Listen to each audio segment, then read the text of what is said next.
tahapan tadi menulis refleksi, lalu nanti setelah itu mereka ngapain? Apakah belajar atau masih bekerja atau seperti apa yang mereka lakukan? Ya, sesudah menulis buku refleksi meditasi itu kami mulai startnya setengah 8. Setengah 8 tuh ada yang ditugaskan di rumah, ada yang di kapel, di wasre, di kebun, gitu ya. Kemudian mereka menjalankan tugas. Kalau pagi hari memang jam 8 kami pelajaran terlebih dahulu, biar tidak mengantuk, biar pikirannya itu masih jernih, segar lah, masih segar ya. Setengah 8 tuh siap-siap dulu, jam 8 sampai jam 10 pelajaran. Kemudian istirahat sebentar untuk ya ngisi tadi. Isi lagi ya. Jadi ini dikuras terus isi lagi di sini. Wah, mantap ya. Lalu apa saja yang mereka pelajari, Suster? Di novisiat. Di novisiat itu ada yang pengetahuan umum dulu. Pengetahuan umum itu ada bahasa Inggris, bahasa Indonesia, pelajaran musik gitu ya. Lalu pelajaran yang tentang kongregasi itu ada spiritualitas SFS itu ya. Ada juga kaul-kaul, konstitusi itu. Kemudian juga ada kitab suci. Lalu ada lagi ya spiritualitas Fransiskan ya, oleh Pater OFM biasanya yang mengajar gitu. Kalau yang lain dari para suster, yang lain dari para suster yang mengajar. Ada sejarah gereja, sakramen, liturgi, cukup banyak ya. Itu mereka belajar berarti kurang lebih 2 jam ya, dari jam 8 sampai jam 10 atau 1,5 jam atau 1 jam sih? Tergantung. Tergantung 1,5 jam biasanya. 1,5 jam. Ada yang bisa juga 2 jam langsung, karena para suster ada juga yang ditugaskan tidak hanya satu mata pelajaran, bisa itu digabung karena kan enggak ada juga yang enggak sendiri-sendiri. Digabung sekalian begitu ya? Ya sekalian. Sekali ini langsung dipakai semua ya waktu yang ada. Ya. Oke, lalu setelah itu mereka isi lagi ya, berarti sudah berapa kali nih? 2 kali makan nih ya, isi kampung makanan tengah ini ringan. ya, makanan ringannya. Tadi pagi makanan berat, sekarang makanan ringan. Lalu setelah itu mereka belajar lagi atau baru bekerja?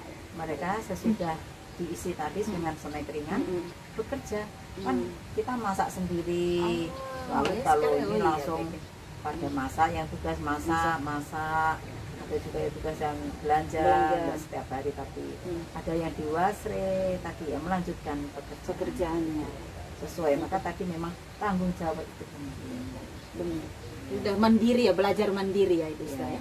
Mandiri. Apalagi suster sendiri ya, harus keliling ya. harus keliling juga bagaimana mereka ya. Oke, setelah itu mereka kalau sudah dari situ biasanya didampingi dulu atau memang mereka sudah otomatis ya kalau dalam bekerja itu, apakah mereka sudah mandiri benar-benar bekerja sesuai dengan yang mereka sudah tahu atau memang masih didampingi kadang atau bagaimana, Ustaz? Ya, awalnya memang sudah kami kasih tahu, kemudian kalau saat bekerja ya tetap saya bisa di wasre, kadang saya dampingi, tapi nggak setiap saat, kan sudah hampir bisa gitu ya, udah apa masak juga sudah, kalau masak udah nyusun menu sendiri gitu. Berarti pinter-pinter ya? Lumayan. Pinter-pinter masak ya. Iya, karena kan dari awal kan yang kalau kayak mencuci, bekerja yang lain kan di novis postulan juga sudah mulai postulan kan diajari, aspiran malah juga ya, sudah mulai sedikit itu sudah mulai semakin melanjutkan lah itu. Sudah mulai mandiri ya, sebenarnya novis sudah mulai bisa mandiri. Hanya memang anak sekarang itu kan kalau kerja sambil ngobrol. Sementara kongregasi SFS itu kalau bekerja itu hening gitu hatinya, mulutnya sudah hening gitu. Tapi susah ya, Saudara ya. Susah. Harus diingatkan pas diingatkan dia sesudah saya pergi mau lagi, apalagi ada teman kan, Suster. Temannya yang sama-sama ribut udah Suster ya, lengkap. Oke, itu menarik juga ya. Terus apa tantangan Suster ini mendampingi saudari-saudari atau para calon ini yang memang notabene itu masih milenial ya, zaman sekarang itu kan, apakah mereka itu gampang sekali atau mungkin sangat mudah untuk bisa didampingi, atau mungkin ada cara-cara lain yang Suster mungkin, tapi terlebih tantangannya ini bagaimana, Suster? menghadapi apa tantangannya suster saat mendampingi mereka?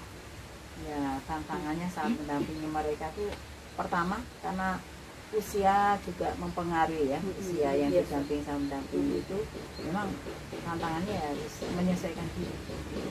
Tentang penyesuaian diri itu penting ya, tantangan. Lalu tantangan yang lain tuh yang orang muda sekarang itu mudah bosan. Iya betul. Bosan. Mudah bosan. Apa-apa sedikit bosan gitu kan. Mudah bosan tadi, lalu mudah mengeluh. Iya gitu. Mudah bosan, mudah mengeluh, kurang tekun. Iya. Ya, akhirnya kalau orang kurang tekun tuh kurang setia. Ya. Kurang disiplin juga ya. Lengkap ya, karena zamannya milenial ini kan kayak kelihatan seperti apa ya, instan ya. Jadi kan instan. Maunya instan terus. Kalau ada tantangan yang sangat itu maunya, sudah mulai mengeluh. Kok lama banget, susah banget sih, padahal sebenarnya bisa. Karena kurang tekun, kurang setia itu, terus akhirnya ya hasilnya ya begitu saja atau bosan begitu kan. Bosan. Lalu apa tindakan suster atau apa yang suster lakukan ketika menghadapi demikian ya saudari-saudari atau calon suster seperti itu, calon SFS? Ya. Kalau bagi saya sebenarnya nggak begitu masalah ya saya ya. Lalu ya saya selalu menyadarkan lagi, mengajak lagi. Kalau ada yang bosan ya saya tidak jemu-jemunya untuk mengingatkan, untuk mengarahkan. Jadi memang tugas pendamping tadi mengarahkan, melatih, ya, mendidik, mendampingi, tentu saja harus dengan hati. Ya. Kalau saya mengarahkan, misalnya Sur Emil, saya mengarahkan Sur Emil dengan hati yang tidak baik, ya tidak akan memang harus sabar ya, benar-benar. Sabarnya ini sepertinya sudah sangat luas. Kalau nggak sabar susah. bisa stres. Ada hati. Hatinya harus banyak, harus besar, harus luas ya. Dan harus tadi mudah memaafkan dan minta maaf. Saya pun juga sebagai pendamping tidak luput dari kekurangan. Ya, saya juga minta maaf. Saya juga kadang memaafkan. Oke, jadi itu pendampingan untuk anak muda yang memang harus benar-benar ya butuh orang-orang ya, justru karena Suster Vincent ini menurut kami ya sabar ya kan, jadi ya sudah 3 kali, jadi karena itu kan sudah 3 kali, coba kalau enggak maka awet muda juga, karena awet muda rambutnya ada putih, meskipun rambut putih tetap awet muda ya. Iya, itu apa kira-kira pembinaan yang dilakukan atau tantangan juga yang dihadapi oleh pendamping ya, sebagai ibu novis. Kalau kita bilang pendamping novis, tapi biasa lebih terkenalnya magistra ya, magistra, tapi kita seringnya bilang pendamping novis, lebih dekat. Soalnya kalau magistra sepertinya agak tinggi begitu. Iya, suster ya. Jadi kita kayaknya jarang banget panggil bilang suster magistra, kayaknya jarang ya sering. Ya suster ya. Jadi anak-anak muda, teman-teman kita yang di luar sana itu kan juga sering takut ya suster ya. Mereka takut. Aduh, bagaimana kalau apalagi zaman sekarang itu mereka tuh takut kalau masuk, takut dengan kesunyian, kesepian, atau jauh dari keramaian begitu. Jadi mereka tuh takut dan mereka terus mulai ragu begitu ya. Padahal sebenarnya hati mereka itu punya keinginan begitu ya, terketuk.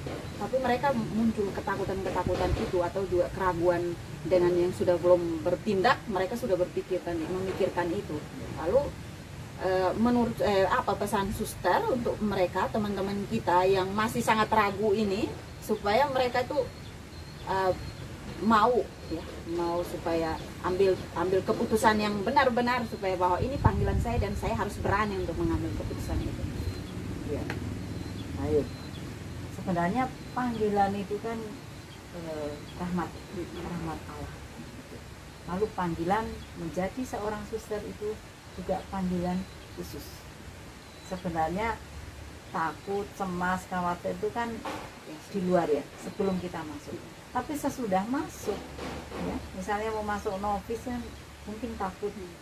takut pendampingnya sebesar itu, bisa jadi sebesar takut masuk bersama dengan para novis yang lain. Gitu. Kebanyakan yang mau masuk novis itu pada takut. Tetapi sesudah masuk ternyata mereka seperti yang mereka penyesuaian dirinya mudah. Anak sekarang tuh penyesuaian dirinya cepat. Ya. Cepat, apalagi kalau pakai bahasa gaul yang sekarang cepat banget. Kadang-kadang saya ketinggalan juga.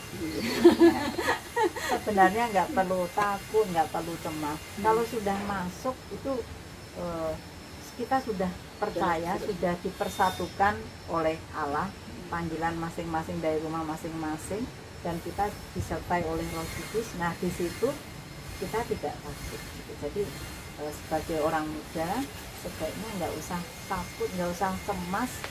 Kalau sudah masuk ke masa pembinaan, baik di masa postulat maupun di novisiat, itu tidak perlu takut. Di situ kita sudah menyatu dengan Allah. Kita sudah dipersatukan dalam persaudaraan kesatuan. Dengerin, jangan takut ya.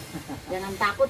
Pokoknya kalau bilang masih ragu, mendingan kamu lawan saja itu takutnya, masuk saja. Pasti di sana di sini ya mungkin juga kan namanya masih proses ya. Awalnya mungkin masih agak ragu sampai sini, tapi kan dari tahap ke tahap setiap hari kan diproses, jadi dimurnikan motivasi kita yang tadinya mungkin saya mau mencoba dulu, siapa tahu ini pilihan saya atau panggilan saya coba dulu, siapa tahu itu benar-benar dipilih sama Tuhan gitu ya. Jadi nggak usah ragu, nggak usah takut bahwa aduh saya takut nanti mengecewakan diri saya sendiri atau juga orang tua atau juga para suster begitu. Jadi jangan sampai berpikirkan demikian. Dan suster yang terakhir nih, hal apa yang membuat supaya orang bisa memilih SFS? Hal apa yang menjadi sesuatu yang SFS itu adalah suster yang menjadi favorit saya, maka jangan takut untuk memilih SFS, atau apa, bagaimana suster? Hal apa biar supaya orang yakin bahwa saya harus pilih SFS bukan yang lain? Harus. Tentu saja hal yang SFS itu biar tidak takut, itu ya harus yakin bahwa SFS hadir di Sukabumi sebagai suster Fransiskan Sukabumi itu yang memang memiliki persaudaraan yang kuat, yang luar biasa. Itu kayaknya itu juga mendukung kita.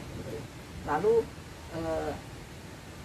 kongregasi SFS ini memang kongregasi yang kalau dilihat dari karya-karyanya itu nggak besar, tapi memang karya-karyanya memang cukup untuk memenuhi kebutuhan masyarakat di sekitar itu. Kayaknya seperti itu. Jadi saya juga memang SFS itu yang lebih kuat itu adalah persaudaraannya. Semua saudari dikenal bahwa itu saudari saya, ini saudari saya, dan tidak ada yang namanya di atas dan di bawah, semuanya sejalan sama. Ya. Misalnya kayak pemimpin umum kalau di kongregasi lain atau di biara lain itu mengatakan pemimpin atau provinsial. Kalau kami sebagai pelayan umum, pelayan artinya seperti Yesus. Kalau kita sebagai pemimpin maka kita harus sebagai pelayan begitu. Dan itu yang kalau menurut saya itu hal yang sangat luar biasa ketika apapun, kalau kita makan atau apa semuanya sama, nggak ada yang dibeda-bedakan, itu nggak ada. Itu di SFS, pakai baju atau mau apapun semuanya sama. Jadi keuntungan kalau teman-teman memilih SFS itu akan membuat kamu nyaman. Meskipun orang lain mencintai Anda, tapi SFS akan membuat kamu nyaman, gitu ya. Gitu ya, Sister ya. Lalu juga karyanya, meskipun karyanya nggak besar seperti kongregasi-kongregasi lain yang sangat besar, tapi kami semua bidang ada dan bisa melayani masyarakat yang membutuhkan. Sehingga jangan ragu bahwa SFS itu, wah sepertinya dia tidak terkenal. Emang tidak terkenal, tapi ketika kalau kamu sudah masuk hidup bersama para suster SFS, kamu akan merasakan bahwa wah ini tempat saya, kenyamanan di dalam diri saya itu ada, gitu ya. Itu kira-kira bagi teman-teman yang penasaran boleh datang bergabung atau mungkin juga live in ya suster ya. Di novisiat boleh lah ya. Novisiat atau di postulan juga boleh, atau di komunitas-komunitas terdekat di mana misalnya di Jawa Tengah, bisa di Sragen atau di Wirosari atau di Gubuk atau di Jawa Barat. Jawa Barat ada beberapa, jadi kalau bertanya di mana suster SFS pasti orang tahu. Di khususnya di Keuskupan Bogor ya, kami di Keuskupan Bogor. Jadi nggak usah ragu, nggak usah takut, nggak usah merasa bahwa ini bukan pilihan saya atau bukan panggilan saya, jangan merasa begitu. Tapi yakinkan dirimu bahwa itu Tuhan yang benar-benar menggelitiki hatimu supaya kamu masuk dalam kongregasi Suster Fransiskan Sukabumi. Oke, jadi itu suster. Terima kasih banyak sudah ikut berbagi bersama saya. Mudah-mudahan teman-teman yang mendengarkan semakin menguatkan mereka untuk yakin bahwa ini pilihan saya yang pas. Siapa tahu supaya lebih mengenal lagi datang untuk mengenal siapa Suster Vincent ya kan, yang sebesar ini, dan mengenal saya yang kecil begini. Ini seperti angka 10. Oke, Suster, terima kasih banyak. Semoga kita tetap kalau ada lagi sudah mulai membagikan pengalaman suster dalam mendampingi para calon SFS. Terima kasih banyak. Terima kasih. Oke, sampai jumpa.